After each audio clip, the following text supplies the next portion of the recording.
რაც შეეხება ზოგადად ლექსების მიმართულებას, ასე ვთქვათ, ორი სტილის ლექსები გამოიკვეთა განსაკუთრებულად. ერთი ეს იყო აი ბუნების აღწერაზე და პასტორალური ხასიათის ლექსები და მეორე იყო, რამდენადაც არ უნდა გაგიკვირდეთ, სასაზღვრო, ანუ საზღვარზე მყოფი ჯარისკაცების შესახებ, რომლებიც იცავდნენ იქაურობას, ანუ მათ ცხოვრებაზე, მათ გრძნობებზე და აი ასე შემდეგ. მათ ასე ვთქვათ, პიენსაია ესეთ ლექსებს. და აი ასეთი ტიპის ლექსებს წერდნენ პოეტები კაოში და ცენშენი. აი ეს ცნობილი პოეტები იყვნენ ამ ტიპის ლექსების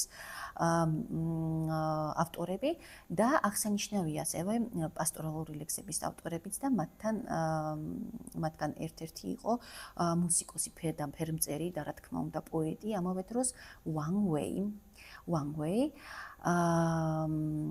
და Meng Haozhani, რომელიც ძალიან ლამაზ ლექსებს წერდა ასევე ბუნებაზე, ბუნების აღწერის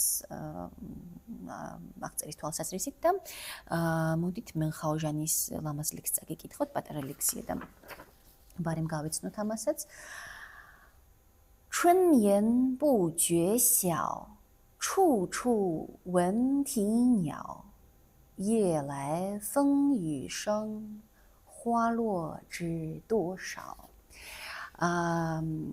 ეს ლექსი ქართულად აი ასე ჟღერს. ჩვენსა ქვია ამას და ეს არის გაზაფხულის რიჟრაჟია ესეთი ლექსია. გაზაფხულის ნაზი დილა ჩუმჩუმელად რიჟრაჟობდა. ჩიტუნების შრიამული არემარეს გიჟმაჟობდა. ღამით ქროდა ქარი ქროდა.